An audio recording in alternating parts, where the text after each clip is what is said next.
Good afternoon, Robin, everyone, and just welcome. Robin needs to turn off the background music.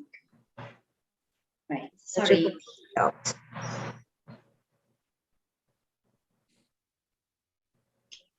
Shakir. That's good. Good afternoon, everyone, and welcome, ladies and gentlemen. Namaste, assalamu alaikum. Good evening or good morning to all of you, depending on the time zone in which you live, because there are always people in this meeting from all over the world. I am Shakira Mohammed of Trinidad and Tobago, a teacher for the past 14 years. And this is our 127th edition of our Zoom public meeting. And we wish to sincerely thank all those who have contributed in whatever way to the success of this ongoing Pan-Indo-Caribbean and Pan-Indian Diaspora Global Project. For the past 126 unbroken continuous weeks, we have been here every single Sunday.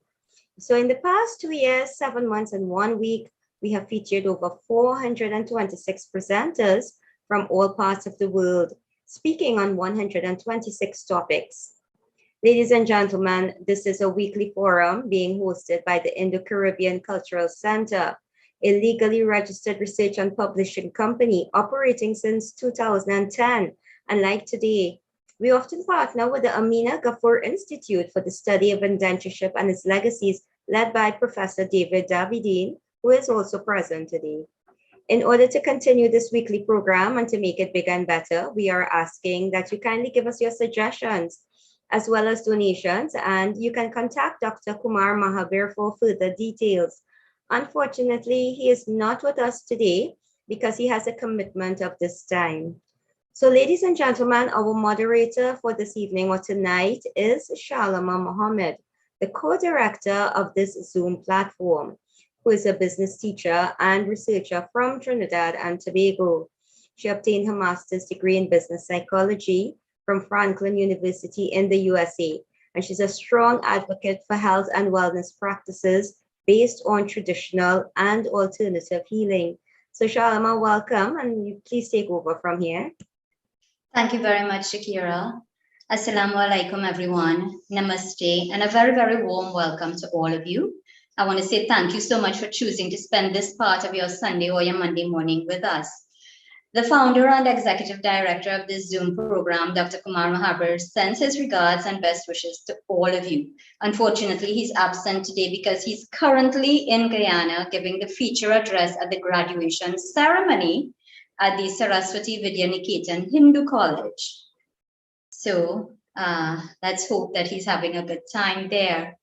Today's public meeting will not take the usual form of a panel presentation. I just want to remind everyone that you will be muted, and this is to avoid trolls invading our program. Only our speakers will be unmuted when they are about to speak. So please do not unmute anyone and don't share your screens. Thank you. Today's meeting should not exceed 2 hours, and we are talking about live conversations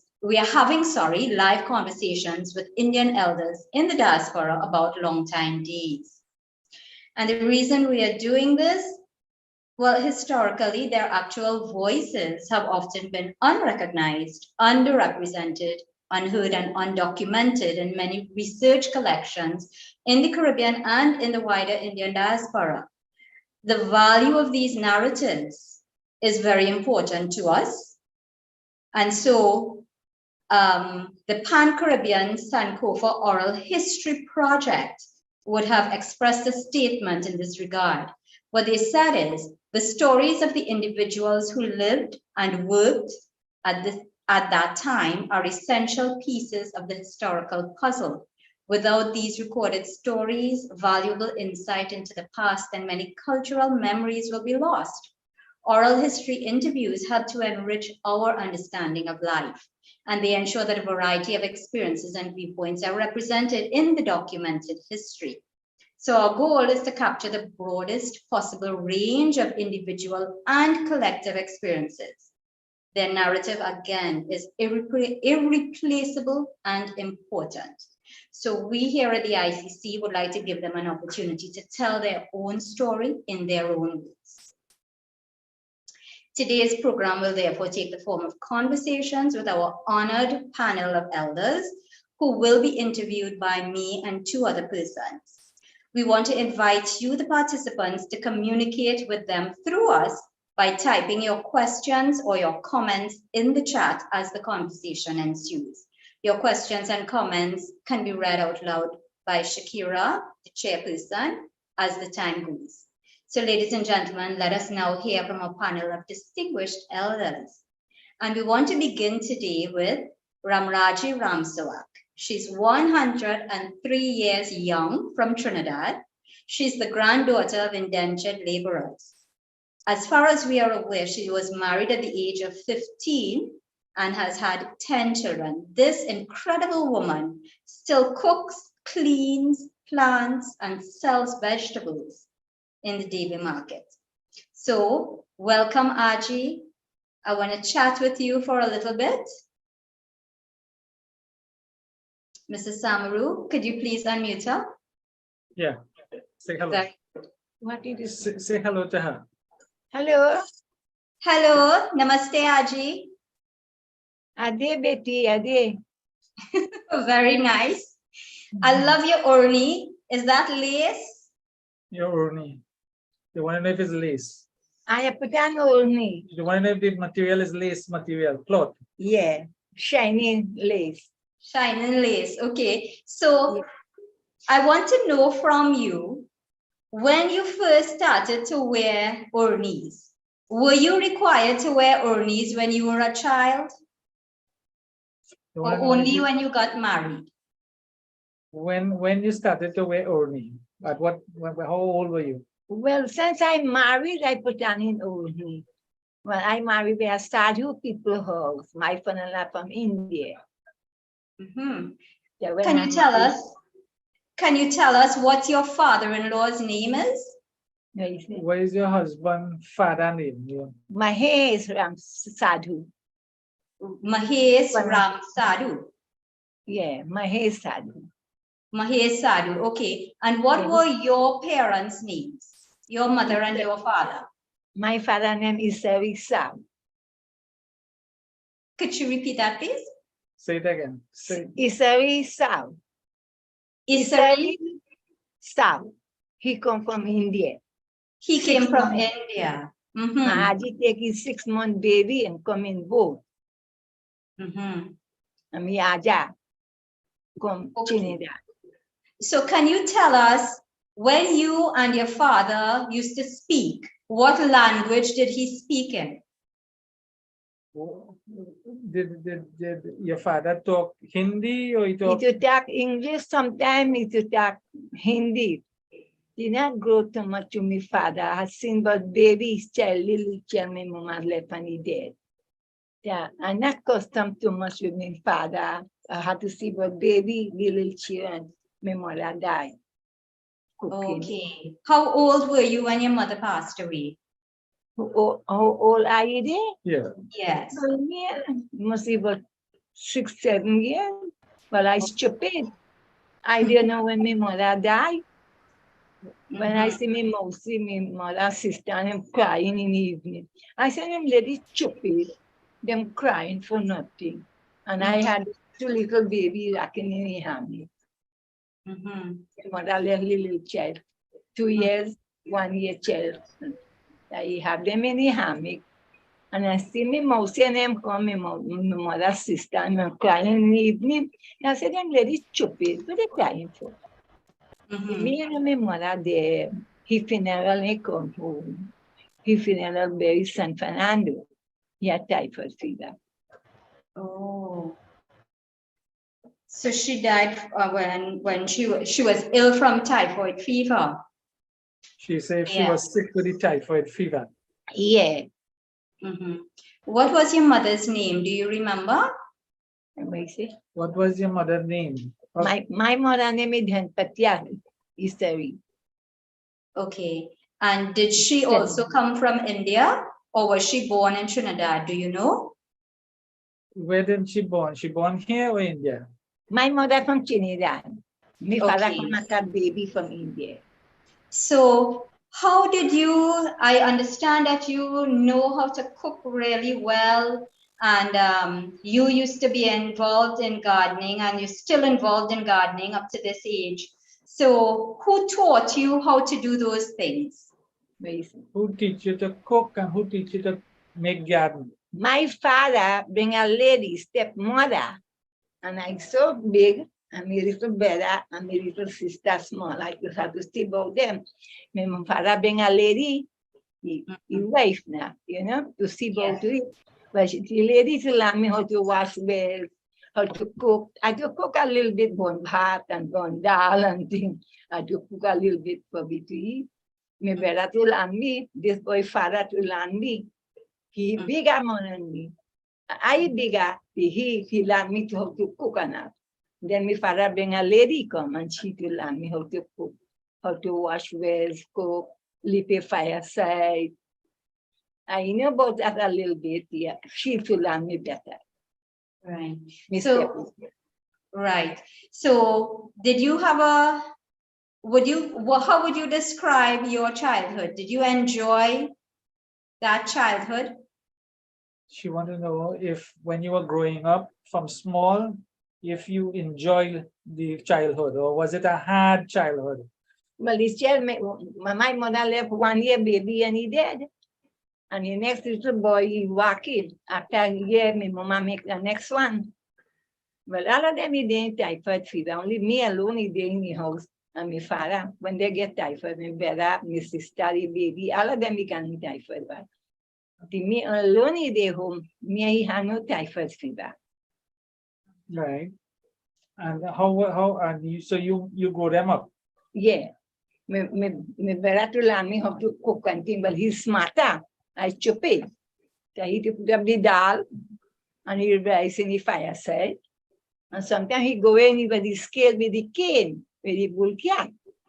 And he tell me, and sometimes the dal bone, sometimes the bad bone, I can't take it down from the fireside.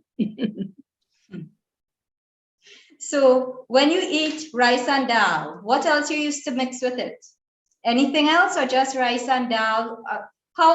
When would you have rice and dal? Like for lunch or breakfast or what? Well, we to cook the roti in the morning, and Mhm. sometimes aloo, takari, and then lunch we to cook dal and bhat and bhaji, all them things we to boil and cook. Mhm. So now you are 103 years old, right? What do you normally eat for breakfast? What you eat for breakfast now? What you just cook in the morning? Actually, I can make it. Yeah, tell she what you cook. I cook fry aloo and fry roti, and I eat home. I can make it Mhm. from the And what market. Okay, and what you ate for lunch? When me lunch and breakfast, Yeah. I eat that for lunch. No, you eat that for breakfast. What do you eat just now? Well, I have to tell you what I eat. Yeah. Bean and rice, my bhauji gave me some to eat, and I just eat. And when I come from market, I fry a roti, and I fry aloo, and I eat her, and I drink a little bit of sweet drink. And I'm ready, and I come with my better son. But Aji, you are 103 years old, and everything that you are saying about what you eat, you know, a doctor will tell us don't eat that. A doctor will tell us we will get diabetes and all kinds of things from that. But look at you, you are very strong, and that's the kind of thing that you eat. What else? What are your secrets? Tell her how you cook. Tell her how you cook karaili, the fried karaili. I cut up karaili, right? Sometimes I throw some salt, and I put it to soak for the morning, and I wring the karaili, you know, and I throw me koran, onion, garlic, pepper, and the oil, and I throw plenty oil. I make crispy karaili, and I throw me oil inside the pot, and I fry me oil. And then I put it in the strainer to strain the oil. Put it in the strainer, let the oil strain. We cook roti, and make up a little bit of tea. And we go in my hammock, and I sit down and I eat. So what kind of tea do you normally drink? Do you have like leaves, like What kind of leaves do you put, or do you buy like Lipton, regular Lipton black tea or ginger tea? What kind of tea you drink? What kind of tea you drink? Coffee na gambiti, coffee. Black coffee. Do you use milk at all? Yeah, buy the packed milk. And we throw a little bit of milk, no sugar. I throw the milk and I drink the coffee. So how about the milk you used to drink when you were small? Well, that is cow milk. Mhm. That Yeah. is cow milk. My father to have cow. My brother to go and milk it. We had the milk. All of we taking one cup and we drinking plenty milk. You know you can't get milk. We No, buy you can't coffee. get milk. You have to buy it in the grocery. Yeah, buy grocery. What Yeah. about dahi? How often you use dahi? Well, Betty, when I had cow, I had to sell milk, San Fernando, right? I had to sell dahi, I had to sell milk, I had to sell bhaji, I had to sell a little garden body and things, right? I had to sell milk, I had to sell dahi, I had to empty the milk and take out the cream, the sari, and maheda. Put it in a bottle, sweetie bottle, and beat it, and take out butter. But cook it, take it out, and cook butter. Ghee. Ghee. And now nice smell. You will put roti and some salt and but pepper, and you eat them that roti. Huh. Nice. So you used to like the ghee, but did you eat dahi? And dahi, and matcha. And we take the sugar and the kuchni. When we take out the ghee and the kuchni, you know the kuchni from the butter one. Man, we will hide, go and thief the sugar from the sweetie bottle and throw it inside it. And we do hide and it will show we stepmother what we doing. Yeah, really kuchni. So what I want to know is, if you have to use dahi, what is the best way to eat it? Should you have it on an empty stomach, or should you have it before you go to sleep? When is the best time to use dahi? She want to know when is the best time you should use dahi to eat. Well, Betty, we do have cow. Anytime we have dahi, we have dahi. We have the matcha. We have the ghee in a bottle. Tell she how much dahi you used to eat. Sometimes we fed up with the dahi.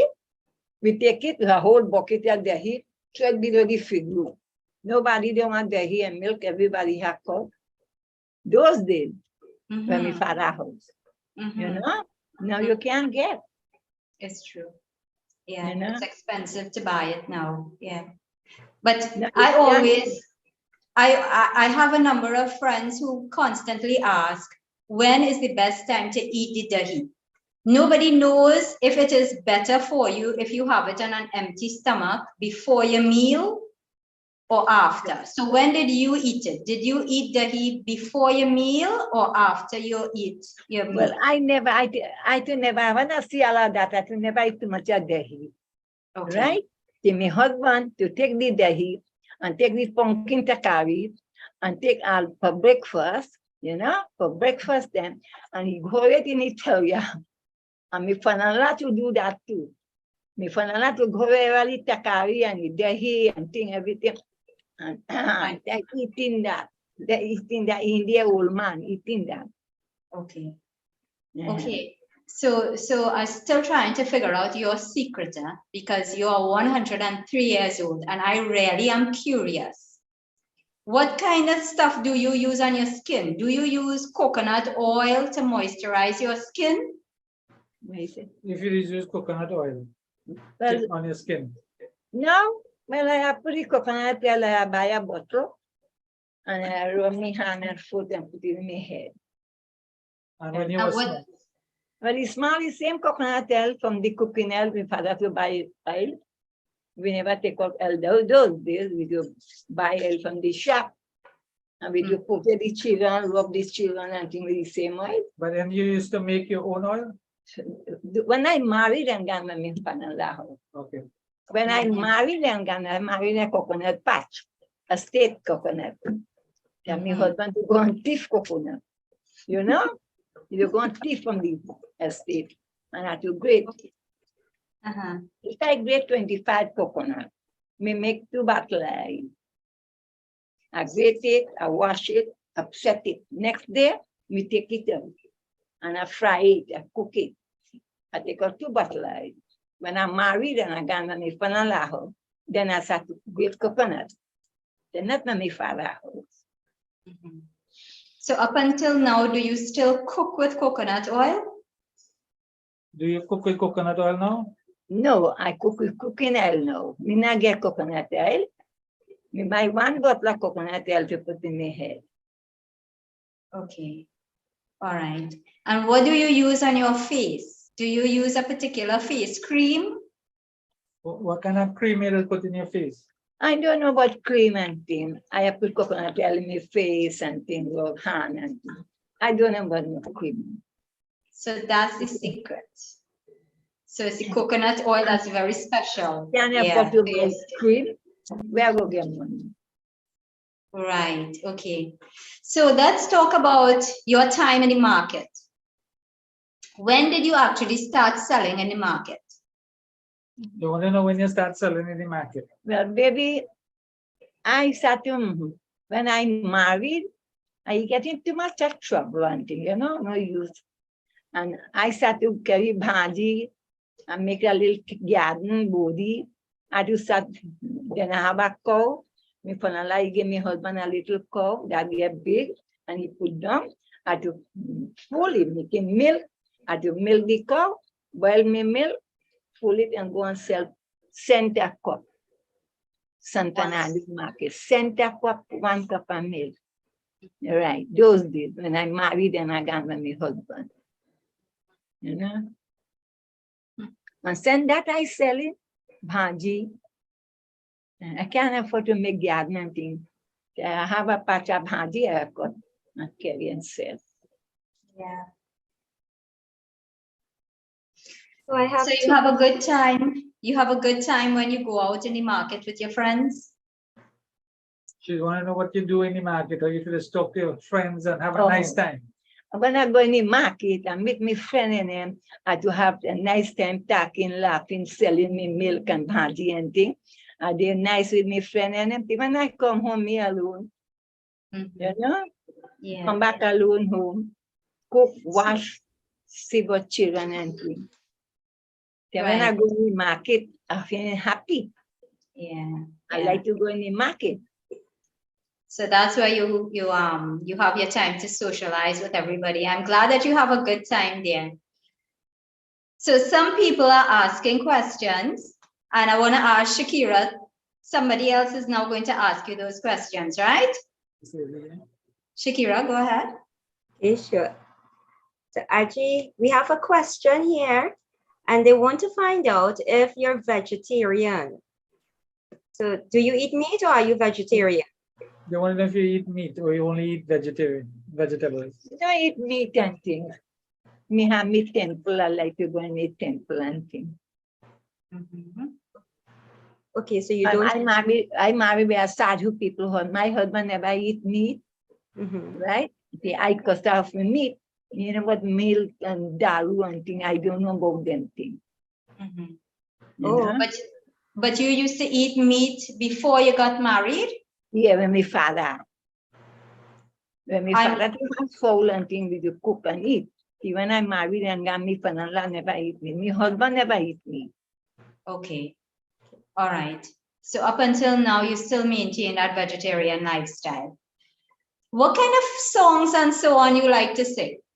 Do you sing or you like to dance? She want to know if you like to dance or you like to sing. Well, girl, get it. What we got to land? Adam lady to take his drum and beat, and they put him in the kitchen to cook. Chana, aloo, curry, right? Come the girl, come and dance a little bit now. I can't dance well I did. They beating the drum and I dancing to us and jumping to us. Okay. I a dancer lady. Now come out like a dancer lady. You know, cooking and then beating drum. Come na bahin, come na didi. Dance a little bit na girl. Well, daddy joy we to joy myself. When you have matiko, we had a little wedding, we go for lava and thing, we jump up and thing a little bit. You know? That is it. So you're going to have party. You're going to have party in a little while. Will you be dancing? Grandchild birthday party. They want to know if you got dancing. Yes. We have a good fall down to the shoulder, but me, you're going to still shake up a little bit. All right, What that's we gonna do? wonderful. What That's we gonna do? wonderful. Yeah, you have to enjoy yourself. I like to dance with company, beating the drum and singing and things. I can't sing. Yeah, they're dancing. I did dance a lady. Them to tell me I a dancer lady. I had to help them and think, they're cooking. I had to go in the kitchen and cook. Right. So you're a good cook. You cook good food. Cook. Yeah. So we want to know if you enjoy your life more now or if you used to enjoy your life when you were younger. You're having a better time now? They want to know if you have a better time now in your life or when you were smaller or when younger or when you married. But no use of that mother. I studied since trouble from my father days. My mother dead, cooking and washing little children. When I married and go, I had to eat a little. Yeah, go ahead. I had to eat a little bit of meat and my father. When I go there, I can dal and bath. A body them give me every day. Give me sassy people. I had to cry, you know. But I have to bring me come home 1 week, 2 weeks, and they to kill and cook. And my husband, they say, when they come to kill me, go now. You eat meat? I have to tell you. Yeah. I have to say, no, boy, me, I eat no meat. He said, you eat meat. I say, no, boy, dal and rice and barley. I have to talk light. Who am I going to lie? You know, me husband a bit. But you don't have to lie to anybody now. No, well, I had care to eat meat and things. I have my little temper. I have to go and pray for me mind. Yeah. I don't care about meat. Aji, so I just want to ask you you are the oldest person here right now, and a lot of people are complimenting you because you are still so sharp, you are very bright, you are very alert, and somebody is saying you are the cutest thing and they love your stories.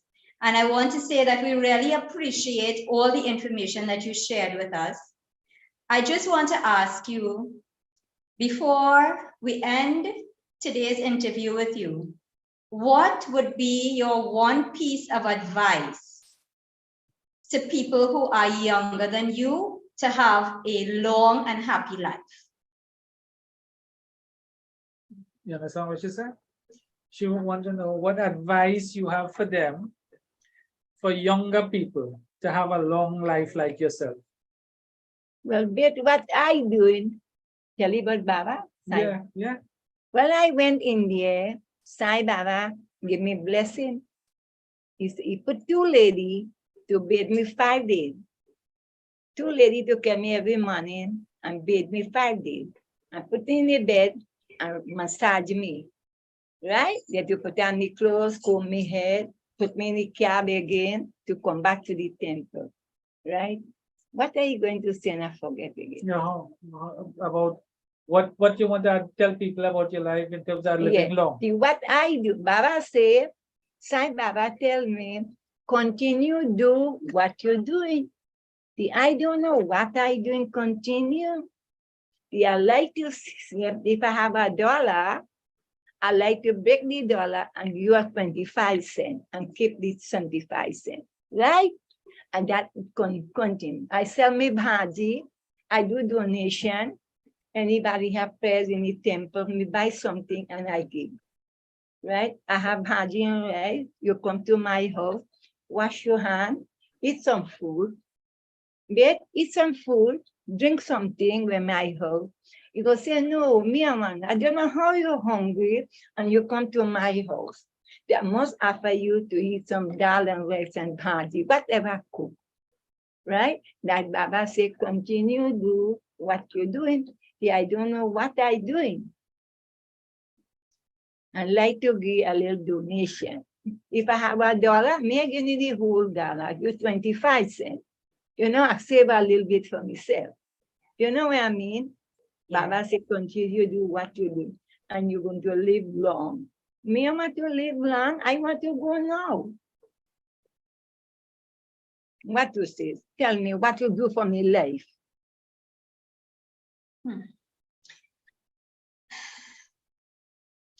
Aji, I think the lesson that you are leaving with us is to just be very charitable, be kind, live simply, eat simply, and talk and laugh with everybody. Yeah. Yes. Somebody come to my house and drink some sweet drink, eat some food. I don't know how you come to my house. You're hungry. Offer them for some food. If you have bhaji and rice, bhaji and roti, whatever you have. Yeah. If you say, me, I go eat, I satisfied. Yeah. Drink something. Yeah. If I have, I go give. If I have, I go give. All right. You know? We so appreciate you. Thank you Buy very, some very coffee. much. Huh? I say, go tell them, I want you some coffee. Buy some coffee. Say, no coffee. No, you have to give that. I don't know nothing. I can't read. I can't write nothing. Right. So you just be a nice person to everybody. Yes? If you're the nice person to other people. Well, I don't know. I have nothing to tell nobody nothing. I laugh and talk to you. You invite me by your house, I come. You invite me, me not going by your house. Right. Right? And I Right. have to give you something, I give you. Very nice. Right? Mm-hmm. Thank you. Thank you very much for spending your time with us, for spending your evening with us. We really appreciate all the information that you gave to us. And I hope that you continue to live long. I hope you live many, many years again. And continue to be happy, Aji. Thank you so much. Tell them bye-bye. Tell them bye-bye. Bye-bye. Bye. Thanks very much. In this state, in this life, I come to see you. Yeah. God bless you. Bless this child. Bring me come. Did me better son. Yeah, he taking a care about me now. Yeah. And he take a care to care me doctor, care me anyway. Mm-hmm. Yeah. So you're very lucky to have him. Yeah, me better son. Yes. Yeah. Okay, Mr. Samaru, thank you so much for being Thank here you. with us as well. And thank you for bringing Aji to us. Betty, God bless you. God You bless too. all of you. When we go meet up again, and I want to go. I want to go with Bhagwan. I want to die now. I fed up live. I fed up live. All right. All right. No, but we're not fed up having you around. So you stay around. We want you around longer. Oh, okay, panel. That's it. Yes, thank you very much. Thank Thank you. you. Okay. Thank you. Okay, take care. Bye-bye. Have a nice Bye. program. Thank you. Thank you. So, ladies and gentlemen, there we have 103 years old. And I just want to share with you all that at the end of November, she will be 104 years old. And wouldn't it be nice if we could get together and go and see her? She's very sweet. So, ladies and gentlemen, let us hear now from our second speaker. And this is Mr. Kamla Prasad Sitaram, who is 85 years old from South Africa. He earned his bachelor's degree in English and history and a teacher's diploma at the University of Natal in 1962. He also taught at Shastri College. So I want to welcome Mr. Kamla Prasad Sitaram. And I'm going to ask Dr. Kogilam Archery from South Africa to chat with him. So she will be interviewing him. Dr. Kogilam Archery is the research associate at the University of South Africa. Kogi, over to you, 20 minutes. Can you unmute? I can unmute, but this is okay. Yes. Good evening, ladies and gentlemen. It is my pleasure this evening to interview Mr. Sitaram. And if any of you do have questions, please post them, and Shalima or Shakira will read out the questions, and we can get more information from a very, very interesting Mr. Sitaram. Before I start with the questions, Mr. Sitaram, I want to wish you a very, very happy 85th birthday that you celebrated on the 4th of November with your family and friends. I hope you had a great day on the 4th of November, Mr. Sitaram. Did you? I did, with my brother and my daughters, and and a few friends. They arranging a surprise party, I know, on the 26th of November. Okay, great.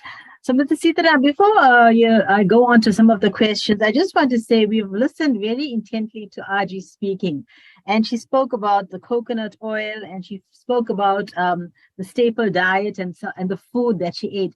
Can you just share with us what was your experience when you were growing up? Did you also have to use the coconut oil, and when and how? And did your mother, your grandmother use it? And tell us about the food and the cooking before we go on to some other questions about you and your life. There were so many parallels between what I experienced when I was a child and what the old lady was saying. You know, dal and roti or rice was a staple, and coconut oil also was a staple. Use it on our hair, use it for rubbing on ourselves. And we grew up almost up to primary school with coconut oil on our hair. Only now we don't use any oil at all. Yeah. Then we went through the other phase. We went through a phase where we used the bright cream and all those other things, but now we don't use anything. And our hair is okay. And I'm not bald yet, getting bald. Yes, so it was very similar to lifestyle in my growing up to what the old lady said. My mother was very much like her. My mother would have been 90, almost 102. You did submit your mom's story, and it's in this book here, the title, know. So my beloved mother, Mrs. Tanpati Ramsaram Sitaram. So I'll give you a few minutes, Mr. Sitaram, to tell us about your mother and the role she played in your life before we go on to the formal interview. My mother also got married when she was about 13 years old, I think. And she lived on the farm with my father. And most of the food what we ate those days was, bhaji was a staple. And aloo, sometimes we grew that. And of course, we had other vegetables that we also grew. But we were essentially flower farmers.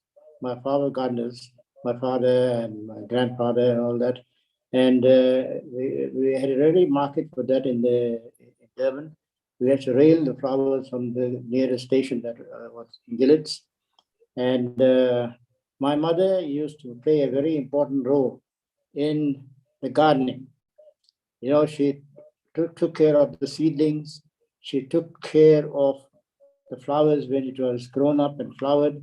She bunched them and packed them and put them in water overnight for it to be bundled up and sent to the station by a sleigh.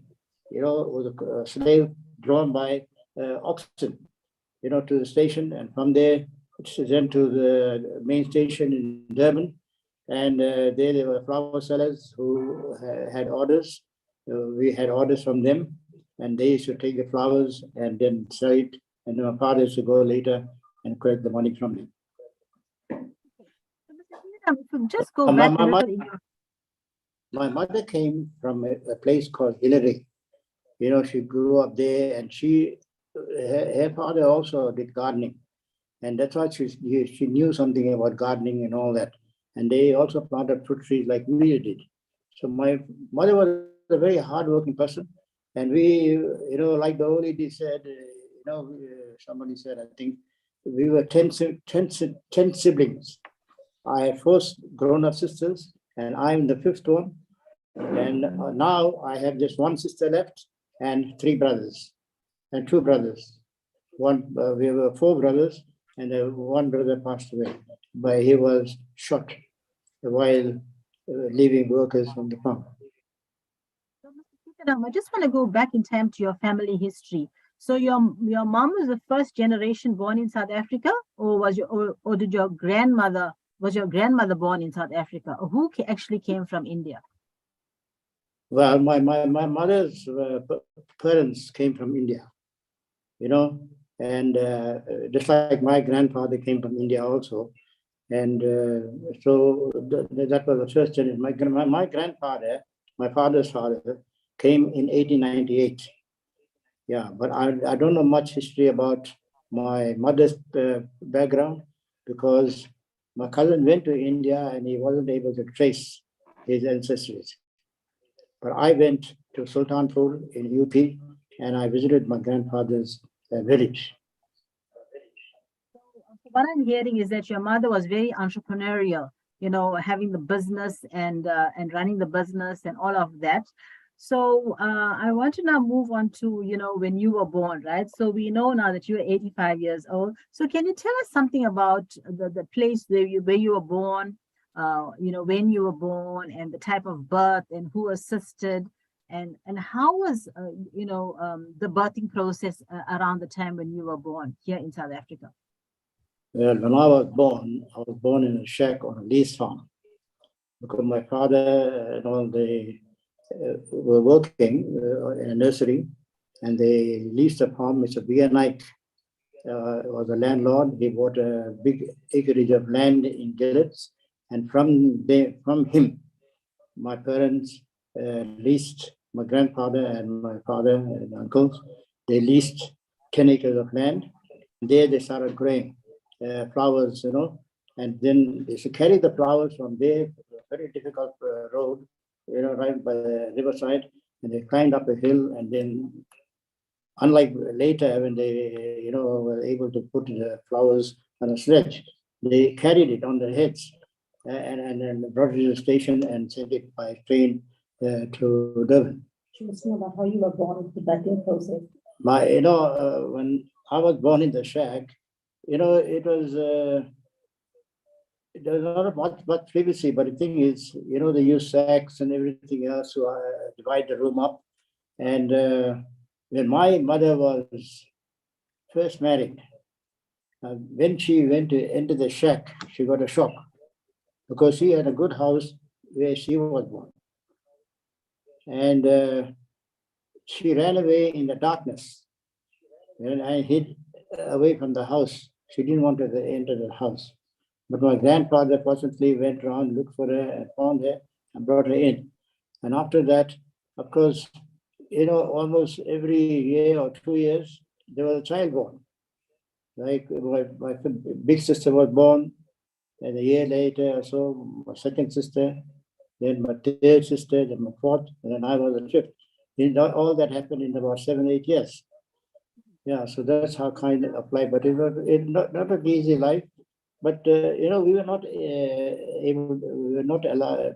My parents ensured that we had food on the table every time. Of course, we didn't eat on the table. We sat on stools and ate, with the plate kept on the ground, and we ate our dal and roti for breakfast.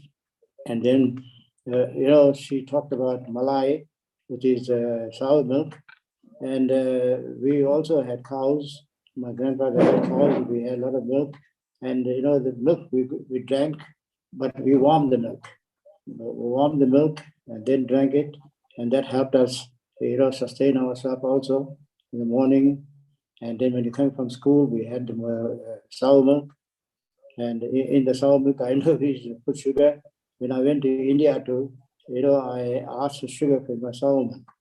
Yes, because especially on a hot day, sour milk was a must for all of us, especially when you came from school.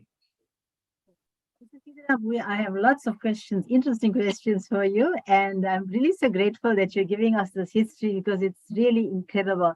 But my next two questions deal with, so how did your parents meet? How do they decided that they were going to get married, because nowadays it's very different. And that's my first question. The next question is, you being the first son after 4 daughters, how was that news received?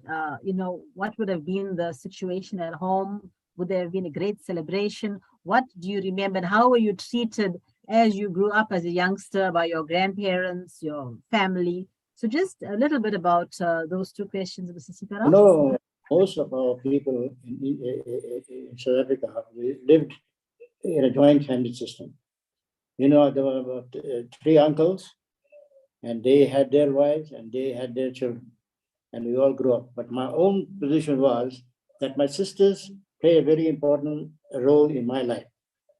They protected me, they loved me, and they cared for me. And when we went to school, also they ensured that we had lunches and so on when there were no meals in school. And then when meals were provided, there were certain days when we had to take lunch also. And then my sisters or my mother used to make the lunch for us. And my sisters were very protective and very loving and very caring. How did your parents meet? My parents met because, funny thing, all my 3 uncles met along the railway line, the old railway line of Gillets, from Pietermaritzburg to Durban. And my mother was from Hillary, my other uncle was from Northern, and the other uncle was from Bel Air. So the 3 of them, each one of my father was introduced to my mother. I don't think he had seen my mother beforehand too. When they got married, they came by train. They walked down from the station to the shack, and that's how they got late. Yeah. So it was. I was also introduced the same way, but in my case, I was lucky. Just like my father was lucky, that we met the right person and we fell in love. Lovely. Great story, Mrs. Sitaram. So I now want to move on to when your grandparents were still around when you were a young boy, 10, 11 years of age. Do you remember recalling any conversations with your grandmother and your grandfather, either your Aji, Aja, Nani, Nana? And, do you remember any stories of indenture that they would have told you about how life was in India and how it changed when they came to, at that time, it was the port of Natal? Yeah. My grandfather came from India. This is what, in some stories of when they were talking, then we heard the stories, right? That there was a drought in India, especially UP, where in Sultanpur, there was a big drought and there was no employment opportunities or anything. He was 19 years old, and by the time he left home, his father and his mother had passed away. And he had one sister who was staying with him and her husband, with her husband.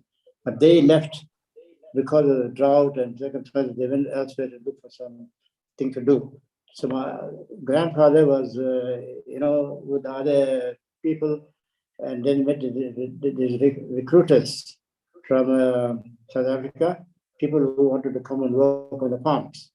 And they were taken to Calcutta, and from there, they got into the ship and they came to South Africa on the ship. And on the ship, my grandmother was also there on the ship. But she had a little baby, like that old lady was saying, she had a little baby that she came with, and he grew up and became my stepfather, Yeah. So it was a difficult time for them when they came here, but they worked. Fortunately, my grandfather didn't go to a sugarcane farm. He he was taken, and my grandmother and he both were taken to be indentured to a white person in Changa, which is on the same railway line again, And they grew vegetables, they grew flowers, and they kept cows. And that's how he learned more. And he worked for 2 periods of indenture of 5 years each. And when they finished their indentures, he was still work there. And then one of his other friends who came by the ship was living not very far away from him. And he said, "Why don't you two get married?" That's how my grandfather and my grandmother got married. And then my father was born in Shanga. Yeah. And then after that, they all grew and then uncles came and so on. Right. So, Mr. Sitaram, we did have some questions that we wanted to ask, but now due to time, we're not able to go through all those Yes. questions. But Sure. I would leave it to you now to tell me what you would like the rest of the audience who are listening in today, what do you want to share with the rest of us, in terms of maybe your schooling, your education, culture in this country. We'll give you a few minutes and then perhaps Shalima may have a question or two for you thereafter. So I'll allow you to, Okay, to choose to say whatever you want to do. I think the most important lesson is that I have advice from my grandfather and my parents was to be truthful always and be hardworking. Whether when we started working in the farm also, we have only lots, and then sometimes we help my mother and my father in the farm also to plant, to assist the laborers and so on. And if you prepare to do hard work, you can succeed in life, And we ate simple food. We grew our own rice and we grew our own vegetables, and we had the fowls in the fowl pens. And whenever a visitor came, fowl was prepared, and we always had the same meal. But those days, a lot of gravy, but we enjoyed the gravy because it was spices that my mother made at home. Yeah, they bought a lot of ingredients and they made the spices. And in all my whatever I did it sincerely and diligently. And whether I was a teacher, when I went to work with the blind welfare for 10 years, there too, I, because of my hard work, because I found the needs of the blind very much, I was able to find new opportunities for them to be integrated in and also to find work in. And so it was quite an interesting life. Then ultimately, I ended up at the Arim Development Home, where there were over 200 residents, old people, children, and disabled people. And I had a very good relationship with them, and I made sure that their lives were always improved. And so that's how I ended up and then I retired. So, Mrs. Sitaram, the final question: what is the secret of your long life? Well, I think we all must lead a simple life, and don't overeat, and be satisfied with the people that are around you, and you must, nurture love for yourself, for your children, and for other people. I think those are the things that keeps you satisfied in life. If you are satisfied with life that you lead, then you will live long. Thank you. I now hand over to Shalima. Thank you, Mr. Sitaram. Okay. Namaste. Thank you. Thank you very much, Dr. Kogi. That was excellent. Sir, you are really, you've given us food for thought, and I really want to thank you so much for sharing your story. Very, very interesting story, and we would love to have you again. Thank you so much. Thank you. Bye-bye. Bye. Namaste. Namaste. So, ladies and gentlemen, we want to say thank you very much to Mr. Sitaram and to Dr. Kogi from South Africa. And now we will bring our third elderly, who is from Suriname. And this is Mr. Lekram Babu. He's 81 years old. He is a former tailor and businessman in the textile industry. We also know that he loves old Indian movies, music, and songs, to the extent that he has 2 theater screens in his house. He also sings Kajari and reads Hindi. So we welcome you, sir. And to interview him, we have Swasti Puran, who is also from Suriname. She'll be chatting with him. She's a mechanical engineer who works with Surmac, the dealership for Caterpillar brand equipment in Suriname. So welcome, Swasti. You have 20 minutes. Thank you. Thank you, everyone. This is my Nana. Namaste. Namaste, Nana. Welcome. Swasti, just a little louder, please. Yes. Go ahead. So, yes. I will just ask a few questions about my Nana's life. We'll start asking about his childhood. So Nana, बचपन में कैसे रहा? बचपन school गया, माता पिता school पढ़ाया, ना पढ़ पाया, कुछ धंधा में लगा दिया, कुछ काम सिखा दिया, दर्जी के काम, कपड़ा सीने के काम, तो उसमें कुछ दिन कट गया। बचपन बीता, जवानी आए, शादी किया, 21 साल के शादी किया, 5 बच्चे हो गया, बच्चे के पढ़ाया लिखाया, होशियार बनाया। तो उसके बाद में गांव से गांव छोड़ के शहर में आया। मैंने शहर में अपना काम शुरू कर दिया करने के, तो कुछ बरकत हो गया, खूब अच्छा पढ़ा, वो सब की हुआ, अपन बच्चा पढ़ाया, नाती पोता सबका पढ़ा लिखा होशियार कर दिया। हम सोचे कि विद्या धन सबसे बड़ा धन दुनिया में, उससे बड़ा धन कुछ नहीं है। चाहे दुनिया में चंद कोना चलाइए हो, विद्या धन रही कमाई खा सको हो, चाहे जितना दौलत रहे धन दौलत उड़ चला जाए। यही सोच ली अपने जीवन में, ऐसे किया मैंने। Yeah, so I'm going to translate with advice what my Nana just said. So basically, in his youth, he went to school when he was small, and then he could not go to school anymore due to the family circumstances. So he started working. So from working, when he worked in the farm for someone, then he wanted to start his own business. So he moved from the farm to the city. So when he moved to the city, and before he started his business, he got married, of course, and then he got his children. And when he started his business, then basically what his thought process is to be his own boss, to start his business. And with that keeping that in mind, that's what made him build up his own business. So he actually, a side note, he got an award from the Chamber of Commerce for 34 years of business. So he did it very well, of course.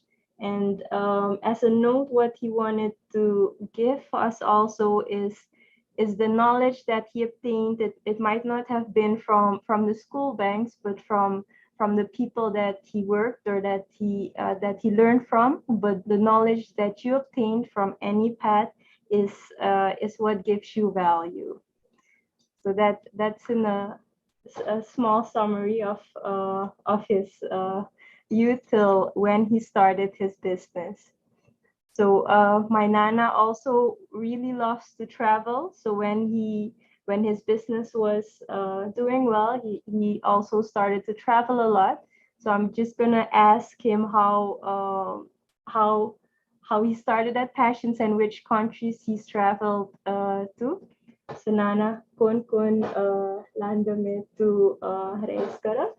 जब बाल बच्चा सब शादी कर दिया मैंने, तो फिर बाद में मैंने सोचा कि अब कुछ नहीं रहेगा, जितना कारोबार सब बाल बच्चे सौंप दे, और बाल बच्चा कहे कि आप इस्तीफा ले लो अपन काम से और देश परदेश जाओ घूमे।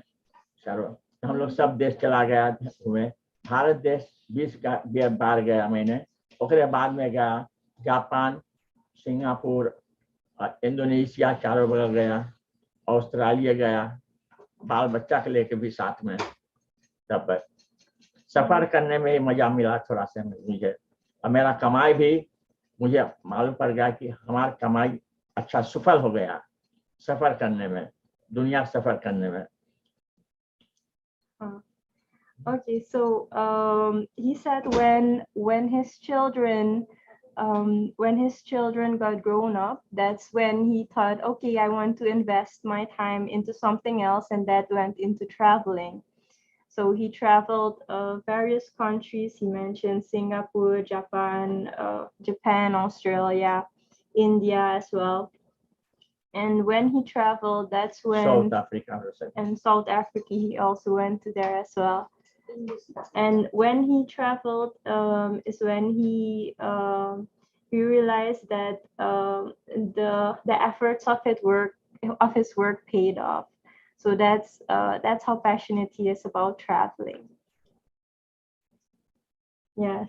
और अब बुढ़ापा आएगा थोड़ा तो अब साधु संत के संग में भजन भाव करे थोड़ा मंदिर इत्यादि जाए एवं जीवन कट गया हमारा. Yes, so now that he is in his old age, his activities are actually sadhu sang, which means association with people from the religious community, and also playing music, which is one of his passions. So my nana actually prepared 2 songs for everyone here because he is very passionate about music. So I will be asking him to sing us the songs that he prepared. So if you will allow us, he will then start to sing his song. Great. Just tell us what kind of song it is if you can. We would love to hear. Nana kon bhajan to galing. Kabir Das. Oh, it's a song from Kabir Das.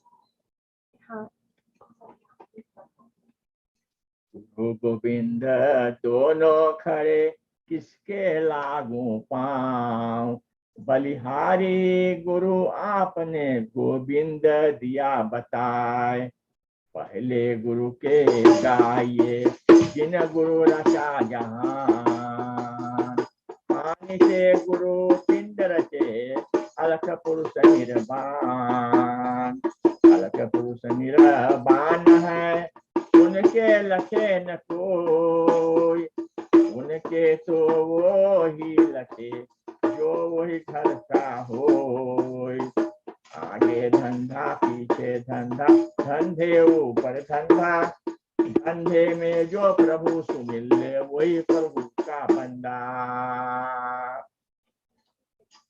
अरे मोर मन कब हरि भजबे वो सतगुरु जी के नाम अरे मोर मन कब हरि भजबे वो सतगुरु जी के नाम चलो रे गुरुद्वार गुरु ही लखाइए वही गुरु के धाम चलो रे गुरुद्वार गुरु ही लखाइए वही गुरु के धाम जय गुरु के चरण पखारे सेवा करे धर ध्यान अरे काट भाव काट बहाओ तब पाओगे निर्वाण चलो रे गुरुद्वार गुरु ही लखाइए वही गुरु के धाम चलो रे गुरुद्वार गुरु ही लखाइए वही गुरु के धाम भीतर भीतर राखो सत के ज्योति बाहर ज्ञान मसाल खाना पानी बांध के रखो तब होगे मन के ज्ञान चलो रे गुरुद्वार गुरु ही लखाइए वही गुरु के धाम चलो रे गुरुद्वार गुरु ही लखाइए वही गुरु के धाम आंख के रोको कान के रोको मुख पर धरो लगाम साधु मुख पर धरो लगाम घी दूध माखन खाए के भजन करो परमान चलो रे गुरुद्वार गुरु ही लखाइए वही गुरु के धाम. Thank you, Nana. Yeah, so that was a song from Kabir Das. Maybe can you give a short explanation on what that song meant? Yes, Nana, fatale de sakte hain इस गाने का नाम. गुरुद्वार जाके गुरु ही बच्चा स्कूल में जाओ जैसे लड़का पढ़े स्कूल में तो गुरु के पास जाइयो गुरु के पास जाइयो जैसे अंडरवाइजर के पास जाइयो आप तो अंडरवाइजर तो शिक्षा दे आप आगे तो भाव चला जाए बढ़ा द्वार दे जैसे गुरुद्वार जाके शिक्षा पाइयो मास्टर के पास समझा तो वहाँ से विद्या सब पढ़ के घुस गया पाइयो. Okay. Uh-huh. Yeah, so the meaning of that song is actually that we should go to the teachers to gain knowledge, and that is how our knowledge will grow. So that's the main meaning of the song. Wonderful, Swasti. Can you ask him to share something about his theater screens that's in the house, please? What is he looking at? Okay. कौन film देखेंगे? हाँ.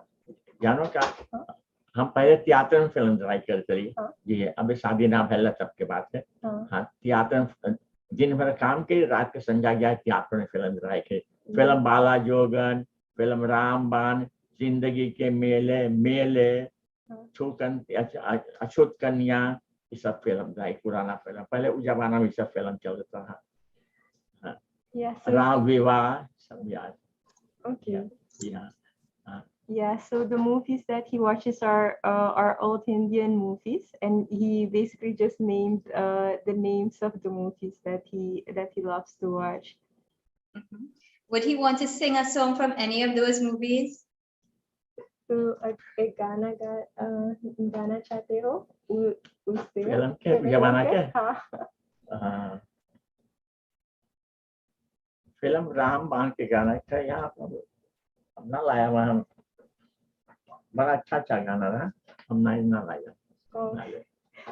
No, he doesn't remember the lyrics exactly, so he won't be able to sing it. No. Film नजराना गाना है. Yeah. रोटी ने किसी को मोतियों का ढेर, भगवान तेरे राज में अंधेर है अंधेर, अंधेर है अंधेर.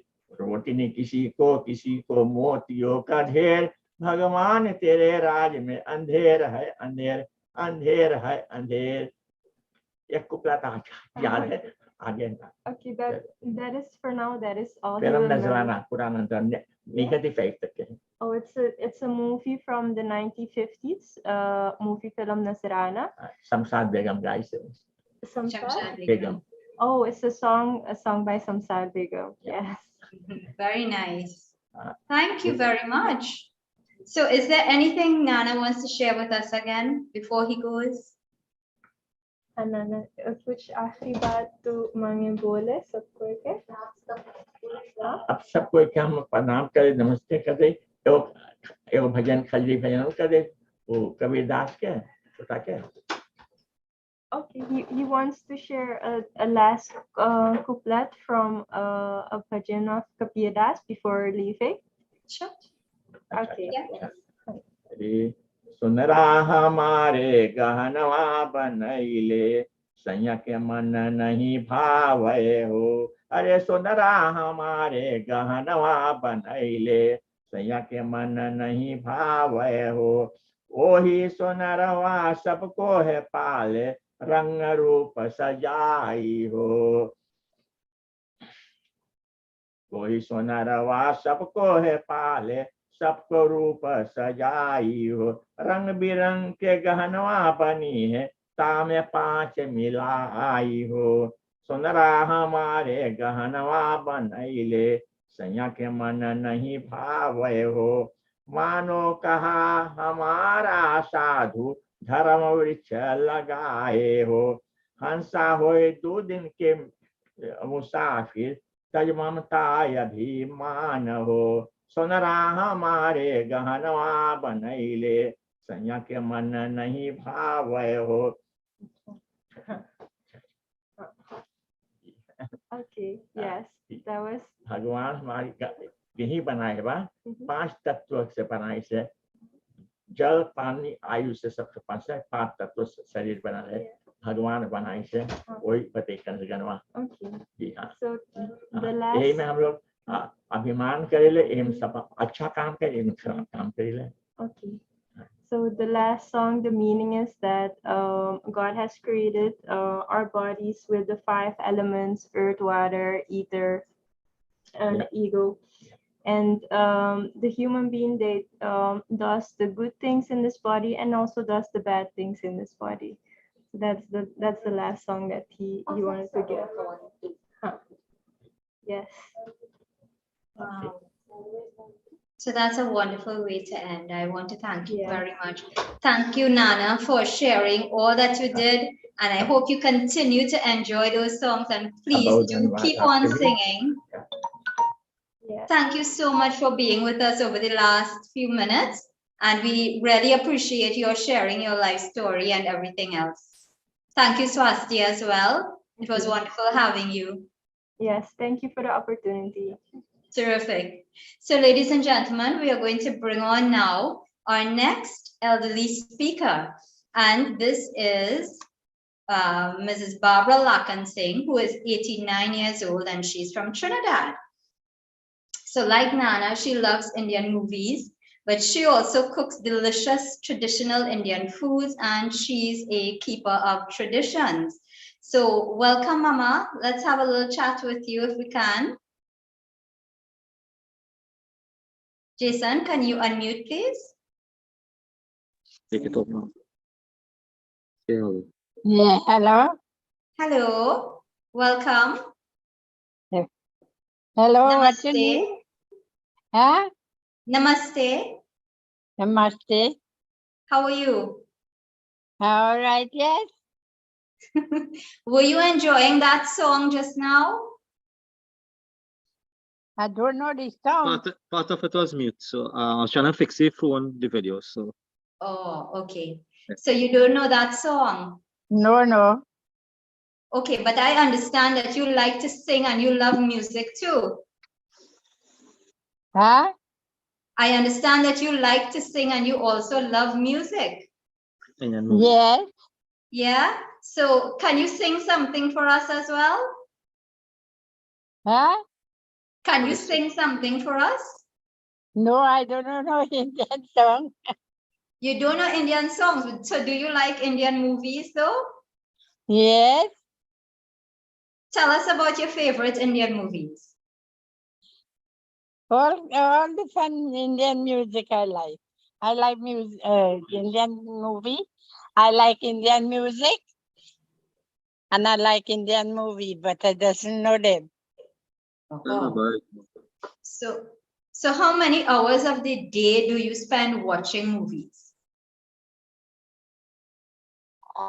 I hear what you say. How many hours of your day do you spend watching movies? Well, when it have good Indian movie, how long as it going ahead, I watch it until it's finished. Okay. So what do you spend your time doing? Well, I ain't doing nothing right now. Okay. I don't do nothing most of the day. I sit down. But But when I you had were nothing to younger, do. when you were younger, say like before you got married, what were you spending your time doing? No, I can't remember. You can't remember. Okay. Do you remember how old you were when you got married? 20 years. Okay.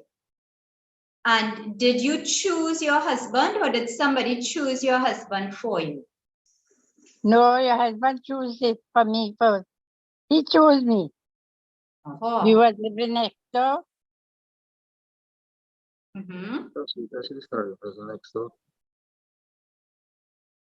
Yeah, go ahead. Share that story with us. Yes, he was living somewhere else and then they come next door to live. And then we got married from there. So did you like being married? Yes. How many children did you have? I had 10. Ooh, 10 children too. So Yes. let me ask you this. Did you have to go to the hospital to deliver your babies or did you deliver your babies home? No, I delivered all my baby home.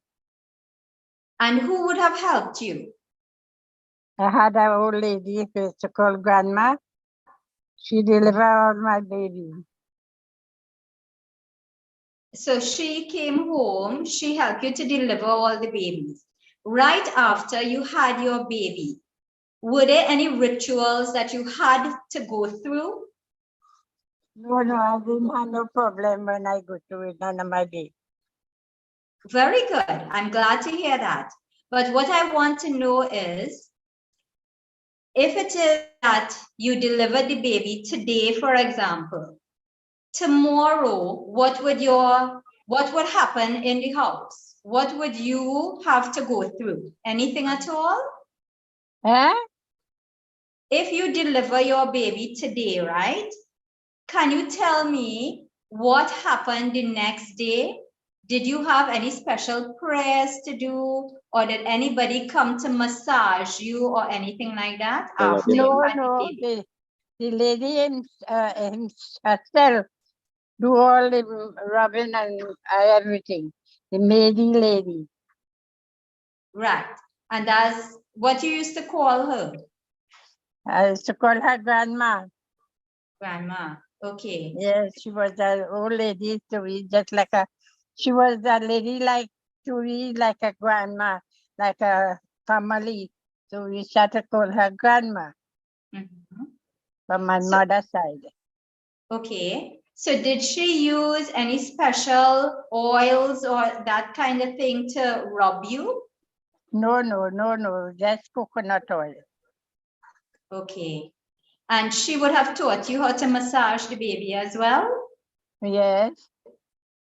So can you tell us what you're supposed to do to massage a baby? You remember? Well, she just rubbed the baby and move the baby hand and foot and everything. That's all. Okay. And did you learn from her how to do that? Were you able to do that for anybody else? No. I know how to rub the baby, but I don't know about anybody else when they're making baby. Okay. All right. Did you have to do any special prayers and so on after you had the baby? No. No. Okay. So I know that you have some experience with the Cuba market. Is that correct? Yes. Can you tell us about that? Yeah. Well, I started selling in the market at the age of, say, about 30 years. And I sell until I had about 60 something years, and then I stopped selling. And all what I had in the garden, I used to plant and go and sell it. Did your husband help you? Yes, in the garden, but not to go in the market because he was working. Okay. Where did he work? He worked at BC, which is Castle Estate factory. So he was working in the factory itself? Yes. Okay. What was his name? Atala can sing. Okay. So some people here worked in BC factory too, and maybe they might know him. Huh? Maybe we have some people here who worked in BC factory too, and maybe they might know him. So did you, you used to sell only vegetables and so on in the market? Huh? You used to sell only vegetables in the market? Yes. Yeah. Only vegetables, orange, fruit, all kind of provision and everything. Okay. And I understand that you used to like to go fishing too in the river? Huh? You used to go fishing in the river a lot? No, I like fishing. You don't like fishing? No, I never go fishing. You never did fishing. Okay. So do you like to eat fish then? Huh? Do you like to eat fish? Yeah, what you say? Yeah, Mr. Holy Fish, yeah. Tell us how to cook that. How to cook curry fish? Yeah. Well, you clean your fish, You season up your fish and you mix the get your curry and everything. And you put your oil in the pot and you throw the curry, let it fry up. And when it well fry up, you put the fish and you well tune up your fish with the curry and let it fry up. And then you put your little sauce water to make your little sauce. Okay, very nice. So, what did Jason say? She will tell you about she medicine she does boil and drink. The type of medicine she's boiled, tell them about the medicine is boil and drink. Yeah. And the boil fever grass, ginger, spice, saffron, soursop leaf, calabash leaf, Very good for. all that good for anything you have. And you boil that and drink. So, And Mama, that's good for the flora. That's good for the COVID was going about and all too, you know. that's a cure for COVID? Yes, that is to help your body with it from the COVID. So, how often you drinking that, Granny? Every day I just drink it. Every day you Right drinking now I it? have a bottle here.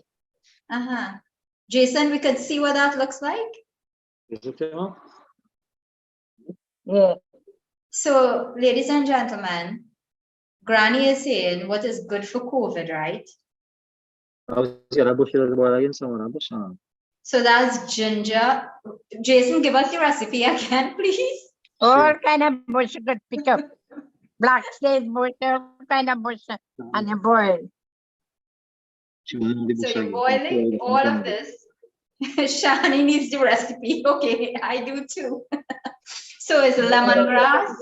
Lemongrass, or in Trinidad we call it fever grass. Yes, lemongrass, yes, they call it fever grass.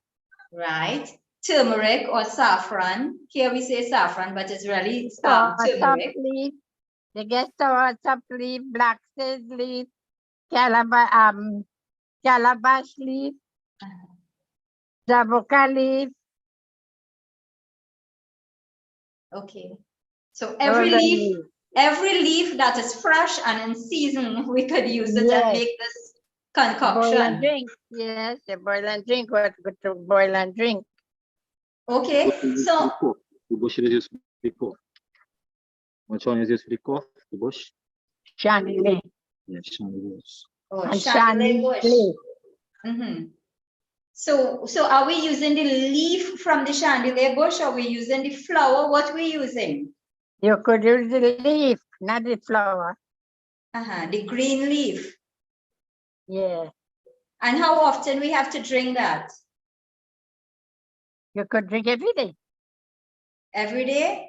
You're drinking that before you go to sleep, or you're drinking that in the morning? Anytime you want to drink it.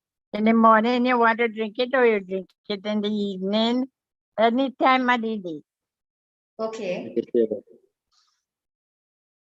So you're using chandelier bush, and that's just generally to clear your lungs. That's for coughing, right? That's for coughing and things. Okay. So what about if you have a headache? What to drink? When I have headache, I don't drink anything. I just use limacol or beer rum. Oh, limacol or beer rum. Yes, I soak my head. Okay, so we had two people, one from Trinidad and one from South Africa, telling us that they grew up using coconut oil a lot. Do you use coconut oil? We have upset stomach and things. When you have stoppage of water. Coconut oil good for headache too. Mm-hmm. And what good for your skin? Yeah, it's good for your skin. It's good to drink for ulcer stomach. Ulcer stomach, so you take coconut oil. Okay, so Mama, what about ghee and dahi? Are those good too? Yeah? Ghee and dahi. That's good for ulcer stomach too. Very good for me. Yeah, that also stomach, I think, and upset stomach and thing. That he good for that. So should you take it? Should you take it before you eat or after you eat? Yeah? The dahi, should you take it before you eat or after you eat? Anytime you could drink it. Oh, I okay. like to drink it anytime. Okay. So what is your favorite beverage after you eat a meal? What? We just drink after eat. Eh? We like to drink after eat on it. Soft drink, water, dahi, I tea. drink water after I eat. Okay. No juice and no tea and thing? No, I don't. Okay, plenty water. Yeah. All But right, most very of the good. time I just drink water when I eat anything. Mhm, mhm. Okay, good. And you have no medical problems, right? Yes, I have medical problem. I have sugar. I have pressure, Mhm. and I had a urine problem. Right now I had the sugar, and right now, Oh, so it's a problem. yes, So are you taking medicine for it? yes, the doctor gave me some tablet for the sugar. Is it helping you? Well, I don't know if the sugar gone down or it ain't gone down, but I did. Unless when I go back by the doctor, I will know. But the pressure gone down a little bit Mhm, because I have a machine to test the pressure. mhm. Right. So I'm glad to hear that you're feeling a little bit better. I know that you weren't feeling so well. And Yeah. I just want to But ask you, if you were to give some advice to everybody in the audience about what to do to live a long life, what would you give them? What would you say? you have to keep exercising. You have to keep moving and take care of your body. Then you could live a long life. Make sure that everything is in place. But you have to exercise the body. Mhm. So what kind of exercise And you recommend? boil your ginger and stuff and the thing and drink. Right. And what kind of exercise you recommend? Keep moving. You could keep walking. You could get up every morning and walk. You could go every evening and take a walk up and down, exercise, etc. All kind of exercise you could do. Okay. All right. So just keep active. Yeah. All right. And Granny, I just want to ask you one other thing.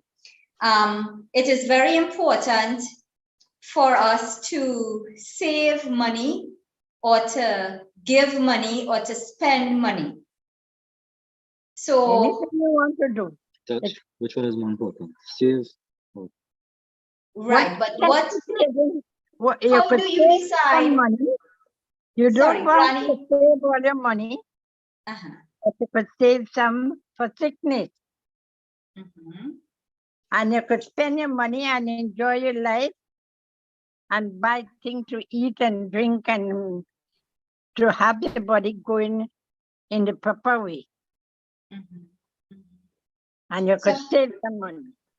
So You don't how want do you decide who to give to?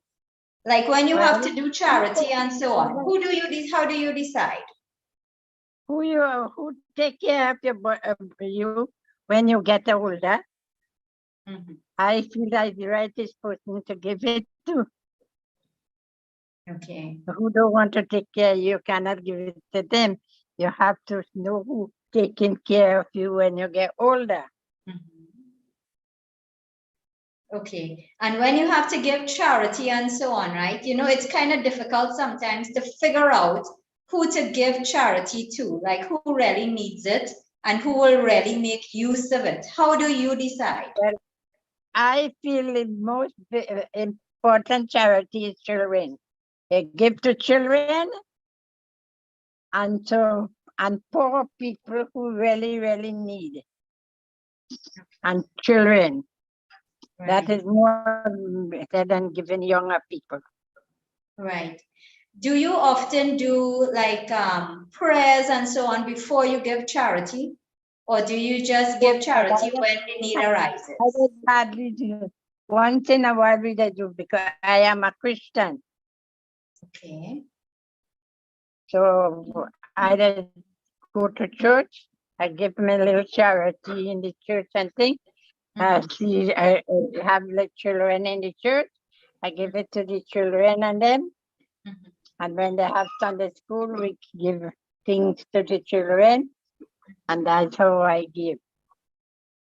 So, Mama, were your parents Christians? Yeah. My mother, my grandmother, my grandfather. My grandfather came from India and he was a Christian. My grandmother, the Christian people mind she, because she had no father and mother. And she was the last one, and the Christian people take she and mind she. So And what that's was how your, all my parents come Christian. is that, what kind of Christian is that? Is that Presbyterian or what? Yeah. Presbyterian. Presbyterian. Okay, right. And what was your grandfather's name? Do you remember? Bhagwati.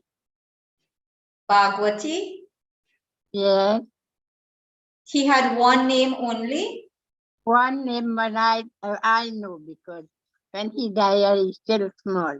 So I only know one name. Okay, were you living with him when he was alive? No, he died before. I was alive when he died, but I cannot remember him. Okay, and where did you all live when you were We a live child? on Sapati, a place called Prisal, and Right. the village was Sapati. Zapate Trace in Prisal. Yeah. Okay, and so your grandmother, what was her name? My grandmother was named Miriam Bhagwati. Miriam Bhagwati. Yeah. Okay, and where was she from? She was from Trinidad. The Presbyterian was from Balmain, and they mine her in Balmain. Okay. Balmain by the Presbyterian Church there. Yes. Okay, all right. That's the Arunode Presbyterian Church in Balmain. Yes. But they mine she there, and they married to my grandfather. My grandfather came from India, and he was living in a little barrack in Balmain, and they get here and married between. Okay. So what kind of work your father used to do? Huh? Your father now, right? What kind of work your father used to do? My father used to work in the he was a bus driver.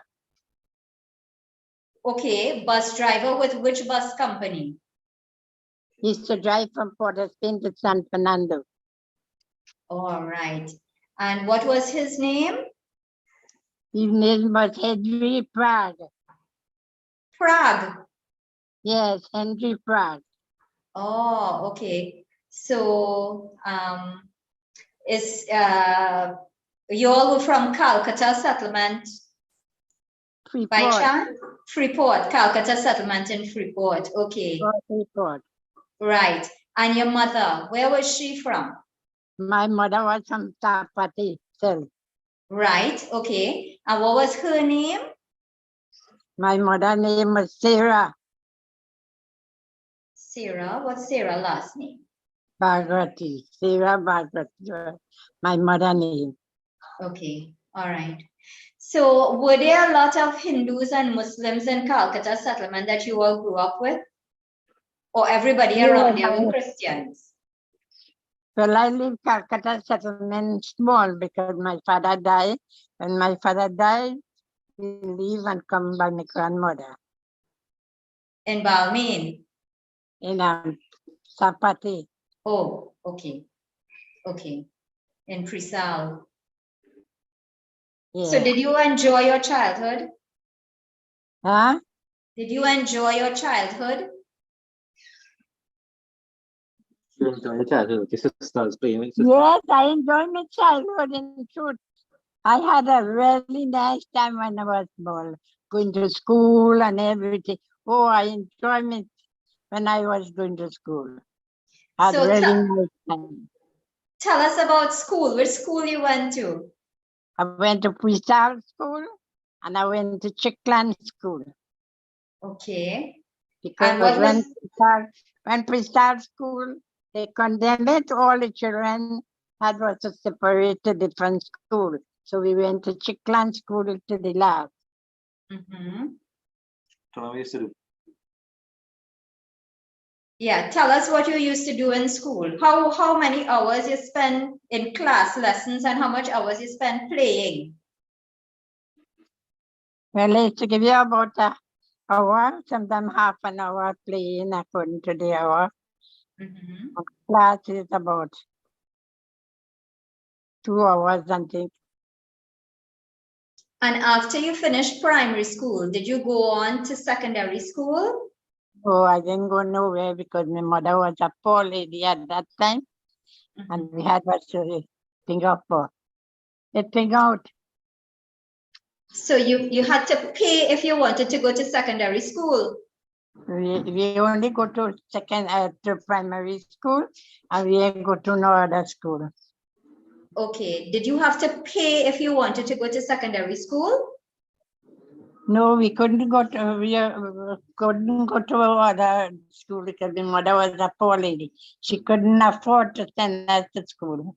Yeah, okay, I understand. So when you finished primary school, and you were not going to secondary school anymore, what did you do with your time?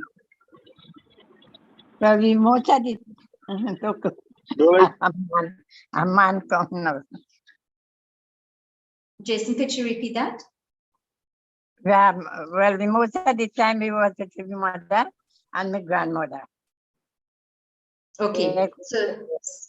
so they were the ones who taught you how to cook and how to do housework and so on.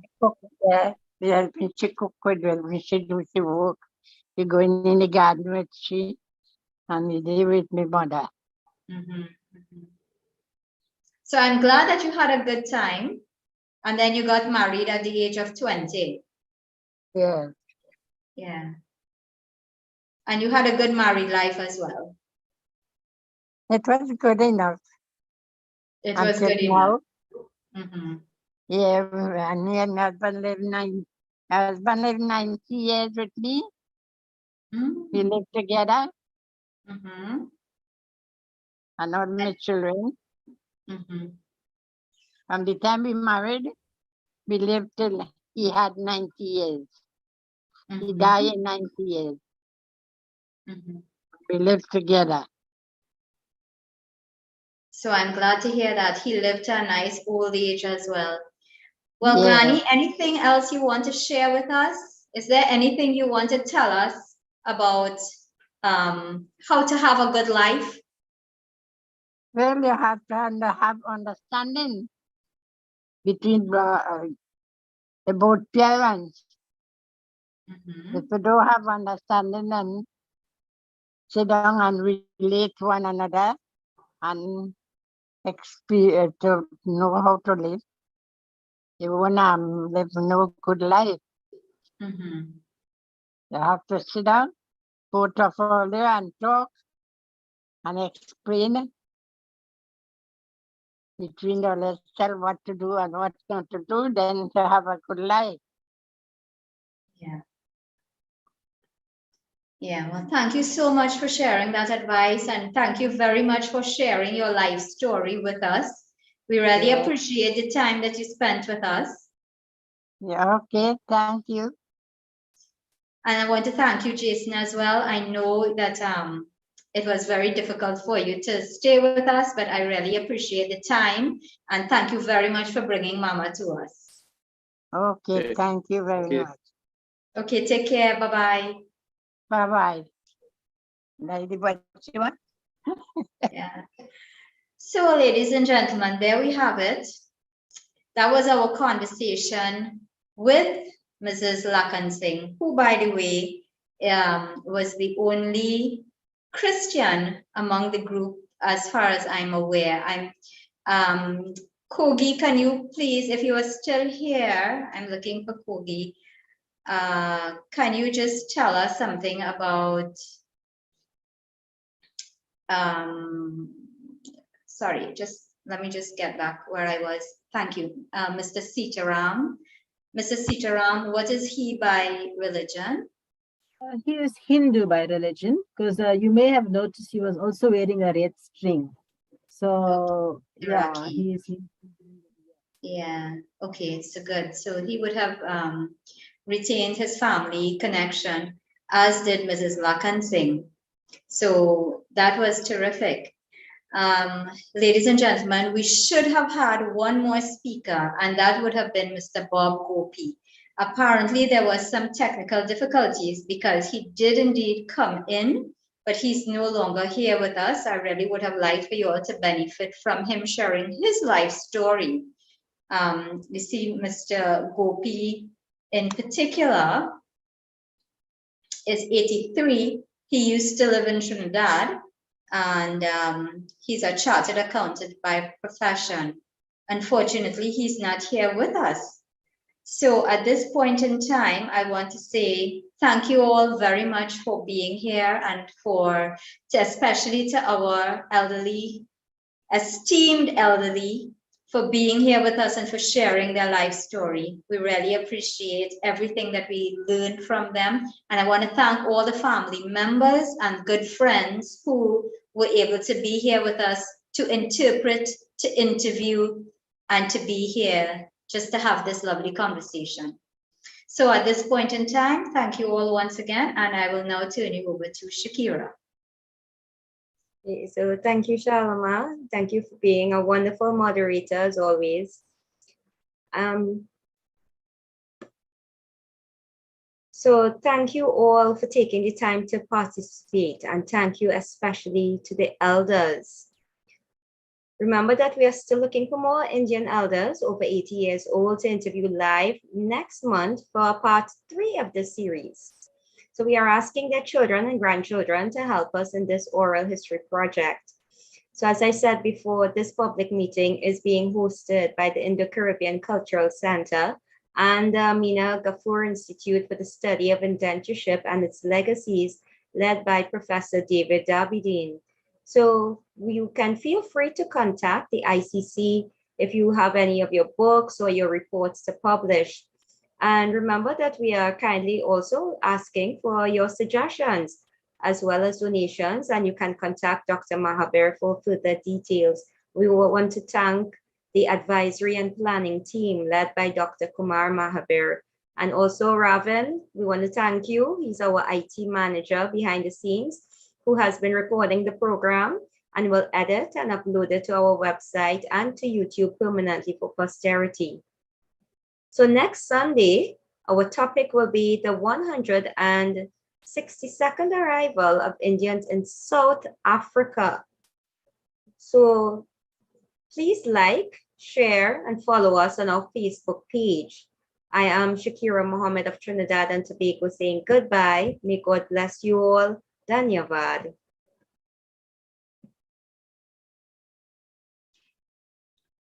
Terrific. Thank you all. Enjoy your week. Bye.